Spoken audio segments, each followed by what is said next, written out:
Bonjour et bienvenue dans Effet d'Optique, le podcast qui explore des sujets de société liés au monde du travail et qui pousse à débattre. Chaque épisode part d'un mot ou d'une valeur que nous allons décortiquer ensemble dans le but d'aller au-delà des apparences et de vraiment comprendre ce que cela signifie à travers une introspection inspirée de la méthode que j'utilise en coaching. Je m'appelle Aurane, je suis coach spécialisée en alignement professionnel et mon rôle est d'accompagner des personnes en quête de sens à créer une carrière qui leur ressemble. Aujourd'hui, c'est un épisode solo et je vais décortiquer avec vous une valeur qui fait sens en ce moment, le repos. Le repos, une idée qu'on associe aux vacances, au farniente, à l'été. Et pourtant, combien d'entre nous vivent cette période avec un fond de stress ou de culpabilité? On se dit qu'il faudrait profiter du calme pour avancer, faire ce qu'on n'a pas eu le temps de faire le reste de l'année. On culpabilise de ne pas être assez productif. On regarde les autres partir en vacances, ralentir, pendant que nous, on reste bloqués dans une sensation de vide inconfortable. Et puis il y a ce paradoxe. Le corps réclame du repos, mais l'esprit, lui, continue de tourner. Et si cette pause forçait justement à faire face à des doutes qu'on avait mis de côté? À cette fameuse question, et maintenant, je fais quoi? Dans cet épisode, je vous propose de parler de cette période particulière qu'est l'été. Des semaines plus calmes, parfois déstabilisantes, et de comment mieux les appréhender pour se reposer, faire un reset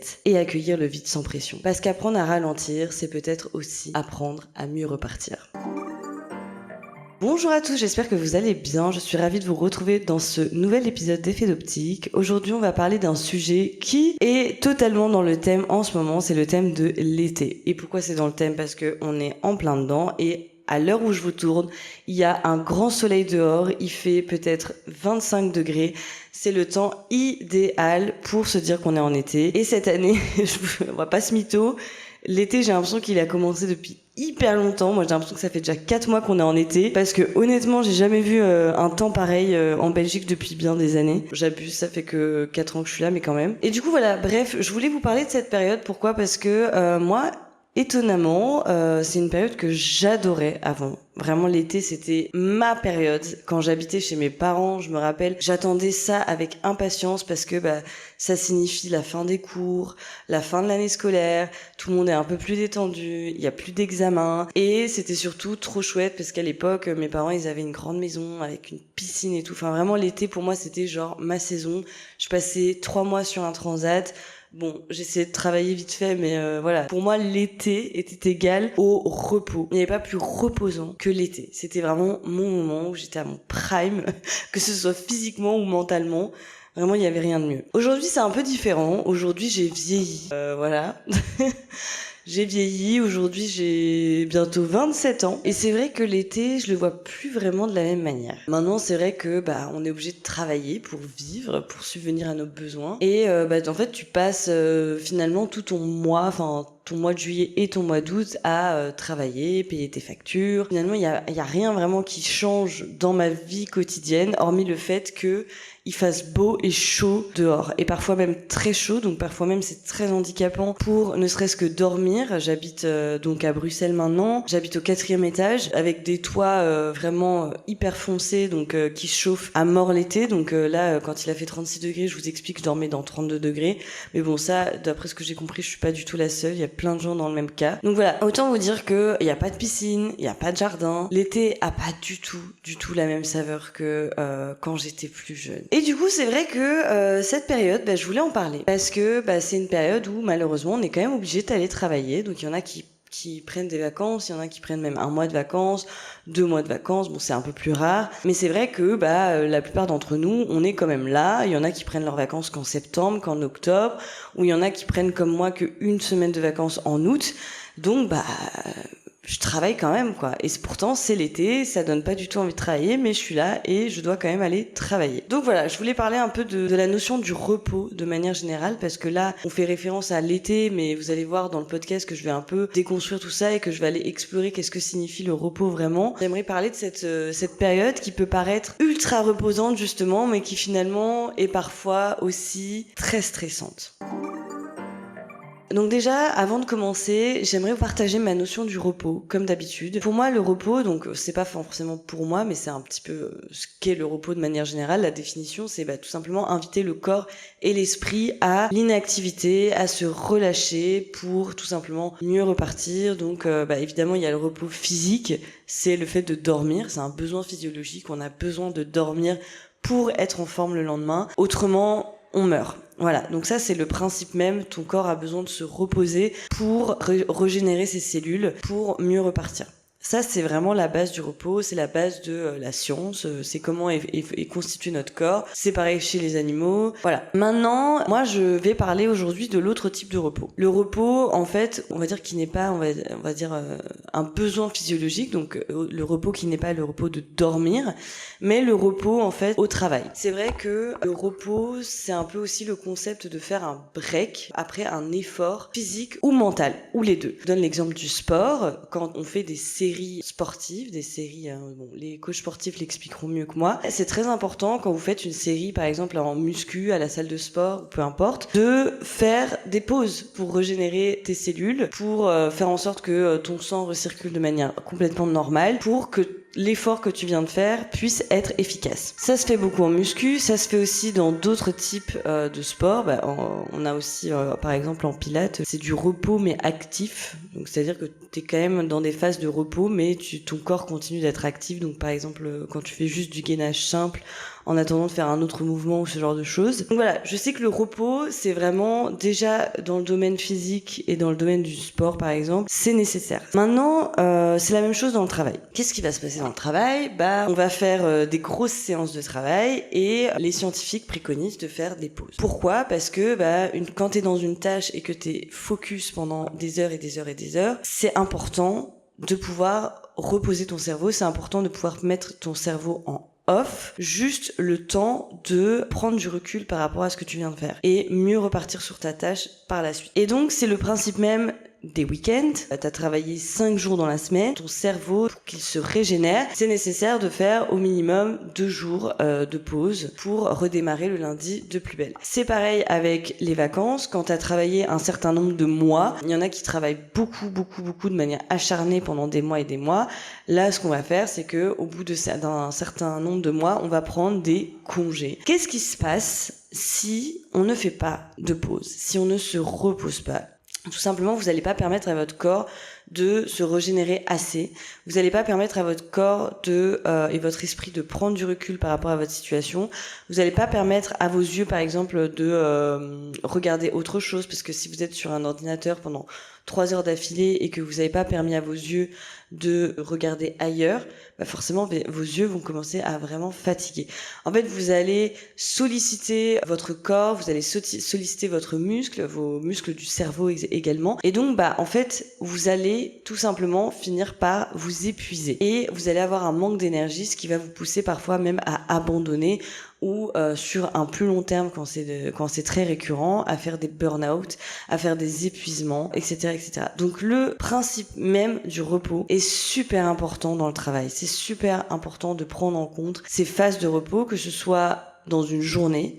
Par exemple, si vous faites une tâche pendant 2 heures, c'est méga important de vous imposer une pause au bout de 2 heures. Moi, maintenant, c'est ce que je fais parce que j'ai tendance à me focaliser, je sais pas si c'est de l'hyperfixation ou quoi, mais dès que je fais une tâche, j'ai tendance à me mettre à 100% dedans et à oublier de faire des pauses. Et ça, c'est hyper néfaste parce que moi, je suis très sujette, par exemple, à tout ce qui est burn-out, épuisement, etc. parce que je n'arrive pas à faire de pause, je n'arrive pas à mettre mon cerveau en off. C'est pour ça que c'est très important. Moi, je vais vous donner une petite technique que j'utilise, si ça peut vous aider.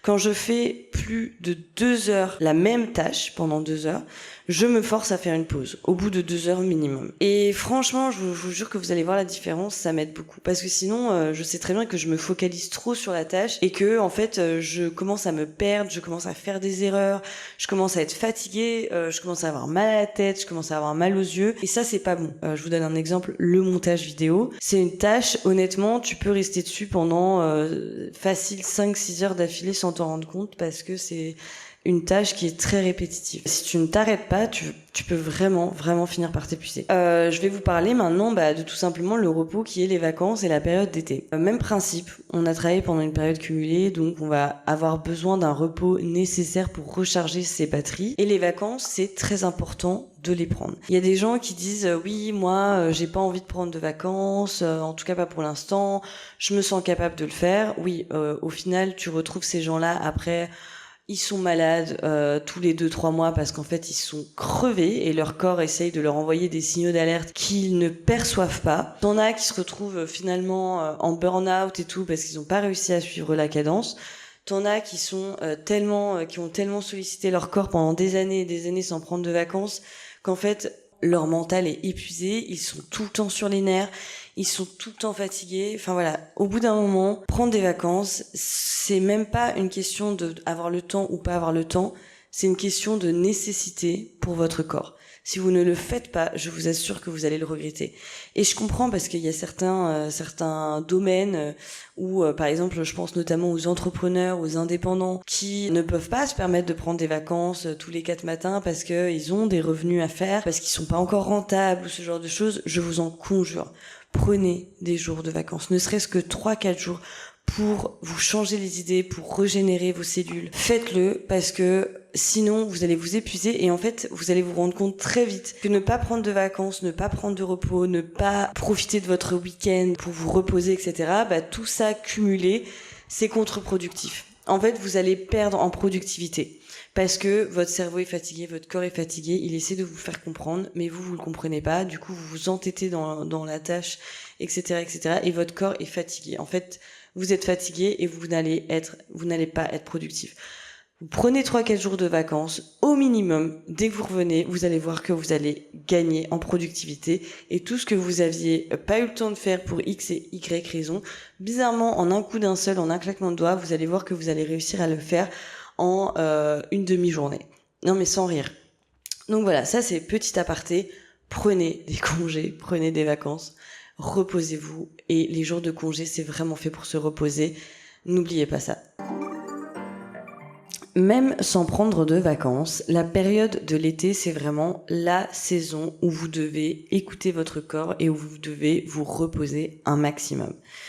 C'est les vacances scolaires. On a été habitué à associer en fait cette période à une période un peu plus calme où, comme je vous ai dit tout à l'heure, à l'époque, il n'y avait pas d'examen. C'est une période où tu peux en profiter en fait pour te ressourcer, pour voir tes amis, etc. Il fait beau, il fait chaud, il y a forcément une baisse de productivité. Donc c'est une période en fait où finalement c'est le meilleur moment pour faire un break, pour se ressourcer, pour reposer son esprit et surtout faire un point sur ok, où est-ce que j'en suis dans mon travail, où est-ce que j'en suis dans mon année. Le problème c'est que il y a certaines personnes qui ont du mal à se reposer et à se vider la tête pendant cette période qui est l'été, parce que même si vous avez pris des vacances ou vous allez prendre des vacances, ou même si vous êtes encore en train de travailler mais que c'est assez calme au boulot, mais je sais qu'il y a beaucoup d'entre vous qui ont du mal quand même à se vider l'esprit pendant cette période. Il y a des personnes qui ont du mal à juste déconnecter parce que il y a des impératifs malheureusement dans la vie qui font que cette période qui a l'air plutôt reposante, plutôt farniente, peut être parfois très très très angoissante. Je pense notamment aux commerciaux qui ont des objectifs assez intenses à suivre tout au long de l'année, et les objectifs parfois ne changent pas forcément, même en fonction de la conjoncture économique et même en fonction des périodes d'été comme ça qui sont un peu plus calmes. Ça peut être stressant effectivement quand tu ne reçois aucun mail, quand les mails que tu envoies, tu ne reçois aucune réponse. Ça peut être un peu stressant quand tu vois que tu as plein de projets. Moi, c'est le cas en ce moment. J'ai plein de projets, mais il y a absolument rien qui avance vraiment. Parce que, c'est une période où les gens ont pas forcément envie de se lancer dans un nouveau projet, ou ont pas forcément envie de s'investir dans quelque chose. C'est un peu une période où tout le monde est en off comme ça, on sait pas trop. T'en as qui sont en vacances, donc si tu demandes à quelqu'un quelque chose, il va potentiellement te dire « Attends, moi je suis en vacances, je reviens la semaine prochaine ». Et la semaine d'après, c'est son collègue qui est en vacances et t'as besoin d'une information. Enfin voilà, c'est une période qui est pas facile à gérer, qui peut être stressante parce qu'en fait, c'est un peu une période de vide. Il se passe rien, il se passe absolument à rien. C'est une période qui est vraiment très angoissante pour moi parce que moi qui suis quelqu'un qui travaille quand même pas mal et qui a du mal à me reposer justement, a du mal à ne rien faire, j'ai vraiment l'impression qu'il y a rien qui se passe autour de moi, j'ai l'impression de stagner et j'ai l'impression de culpabiliser. En fait, c'est le mot, c'est la culpabilité. Et je pense que je suis pas la seule dans ce cas-là. À mon avis, il y en a plein d'entre vous qui vont se reconnaître. D'ailleurs, n'hésitez pas, si vous vous reconnaissez dans ce que je dis, à me partager vos expériences en commentaire pour savoir si c'est moi qui suis folle ou si tout le monde s'en fout. Je culpabilise parce que j'ai l'impression de ne pas faire assez. J'ai l'impression de ne pas remplir mes obligations. J'ai l'impression de ne pas être assez productive. J'ai l'impression de ne pas être assez efficace. En fait, il y a ces triggers en fait que j'ai de manière générale dans ma vie qui reviennent en cette période de calme.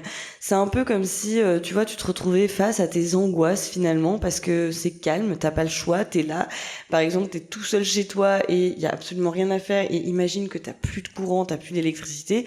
Qu'est-ce qui va se passer? Tu te retrouves un peu face à toi-même et ça peut être angoissant pour certaines personnes parce qu'elles se retrouvent face à leurs angoisses, face à leurs traumas, face à elles-mêmes quoi. Et ben moi, cette période de l'été, c'est un peu la même chose. J'ai l'impression de me retrouver face à moi-même et c'est très angoissant. En plus, il y a un peu ce truc de comparaison avec les autres, de comparaison de réussite. Alors moi, personnellement, ça va la comparaison, mais je sais que parfois, ça peut m'arriver. Je me dis, ok, mais là, j'en suis où par rapport aux autres? Là, on est au mois de juillet, j'ai accompli déjà ça dans l'année, mais peut-être que d'autres personnes ont accompli plus que moi. Peut-être que, en fait, il faut que je travaille plus pour avoir plus de résultats. Enfin, c'est vraiment un cercle vicieux et vraiment, ça peut être très angoissant. Bon, maintenant, je vais vous dire un truc, il y a une solution à ça qui est très simple et que je vais appliquer à moi-même également. La vraie chose que vous et moi, on a à faire pendant cette période, c'est de se reposer. Mais ça peut paraître hyper bateau, hein, dit comme ça, et je conçois que ce soit très compliqué, d'ailleurs, même c'est très compliqué pour moi de l'appliquer alors que je suis en train de vous le dire là, mais la seule chose que vous avez à faire pendant cette période, c'est de vous reposer, c'est de faire le point, c'est de prendre du recul, c'est de faire des choses qui vous plaisent. Je sais pas moi, aller au parc, faites du sport. Moi, c'est ce que je fais. Franchement, tous les matins, je fais du sport, ça me fait énormément de bien. J'en profite pour me balader, pour marcher, pour aller au travail vu qu'il fait beau. J'en profite pour faire des activités que j'aurais pas forcément fait en temps normal ou que j'aurais pas forcément eu le temps de faire en temps normal. N'hésitez pas à faire des choses pour vous, à faire des choses qui vous font du bien. La créativité, n'oubliez pas qu'elle vient du repos. C'est en se reposant, c'est en prenant du recul, c'est en libérant un petit peu son esprit qu'on arrive à faire le point, qu'on arrive à avoir de nouvelles idées qui émergent, qu'on arrive à activer finalement un changement. La période de l'été, c'est le moment de ne pas culpabiliser, de faire des choses qui vous plaisent. C'est aussi le moment de reconnecter avec votre corps. Moi, c'est vrai que je devrais le faire encore plus. Là, je fais beaucoup de marches, je fais beaucoup de pilates, etc. Mais essayez par exemple de faire de la méditation. Enfin, voilà, j'essaye de vraiment me reconnecter à mon corps, à qui je suis, à me reconnecter à mon environnement, de faire un tour dehors, etc. Prenez finalement cette période comme une aubaine pour vous reconnecter à vous. Je sais que ça peut paraître un peu ennuyant, il y en a qui s'ennuient au travail, etc. Prenez ce temps-là pour planifier par exemple qu'est-ce que vous allez faire en septembre, comment vous allez vous y prendre, de prendre du recul, de faire des tâches de backup, faire du ménage, faire du tri. Faites du tri chez vous, par exemple. En fait, faites des choses qui vous font du bien au cerveau. De la lecture, etc. Si vous avez des vacances de planifier, évidemment, planifiez vos vacances. C'est le moment. C'est vraiment un moment de reset. Et si vous avez vraiment besoin de travailler parce que vous avez encore plein de choses à faire, faites-les de manière tranquille. Essayez de casser votre routine. Je sais pas moi, vous avez l'habitude d'être hyper sérieux, de vous réveiller tôt, d'écrire vos mails hyper tôt, etc. Bah, essayez, je sais pas moi, d'aller sur votre balcon, sur votre terrasse et de lire vos mails tranquillement, de prendre le temps d'un café, etc. Enfin, essayez de vous aussi ressentir le calme dans ce que vous faites. C'est déjà la fin de ce podcast. Pour finir, je vous donne aussi 3 conseils, donc 3 conseils clés pour profiter pleinement de cette période sans culpabiliser. Donc, je vous ai donné déjà pas mal de choses que vous pouvez mettre en place, mais là, l'idée, c'est de vous donner 3 conseils vraiment concrets sur ce que vous pouvez faire.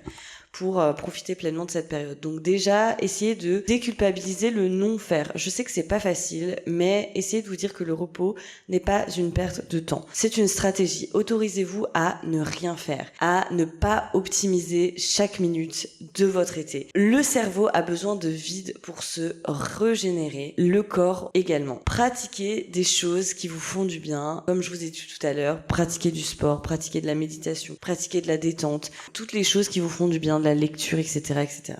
Profitez du calme pour faire le tri, que ce soit physiquement ou mentalement. C'est le moment parfait pour faire le tri entre vos idées, vos mails, vos fichiers, vos placards chez vous par exemple. Ce genre de tâches un peu plus légères, mais finalement nécessaires pour vous aider à remettre un peu de clarté dans votre quotidien sans pression. Troisièmement, préparez la rentrée en douceur. C'est le moment idéal pour, sans être dans la planification extrême bien évidemment, mais pour poser une intention. Qu'est-ce que j'ai envie de changer en septembre dans ma vie? Cette période, elle peut être idéale pour justement laisser cours à votre imagination, à vos envies, à des projets que vous aviez un peu laissés en suspens jusqu'à maintenant, des idées que vous auriez pas forcément écoutées en période de rush. Voilà, j'espère que cet épisode vous a plu. N'oubliez pas de vous reposer, je vous en supplie. Cet été, c'est votre été. Si vous avez liké, mettez un petit like, un petit commentaire sur YouTube. N'hésitez pas également à mettre 5 étoiles sur Spotify et Apple Podcasts si ce n'est pas déjà fait. Moi, je vais vous poser une question. Qu'est-ce que vous allez faire de votre été? Je serais ravie d'avoir tous vos retours en commentaire. Je serais ravie de vous lire. N'hésitez pas, si vous avez besoin de planifier une séance de coaching pour l'été, c'est le moment. Mon agenda pour la rentrée est ouvert. Je fais des séances de coaching individuelles. J'ai également mon programme qui est toujours disponible, qui s'appelle La Méthode Optique, un programme de coaching en 7 séances. Donc n'hésitez pas. Contactez-moi, posez-moi toutes les questions que vous le souhaitez. Et moi, je vous souhaite un merveilleux été et je vous dis à très bientôt dans Effet d'Optique.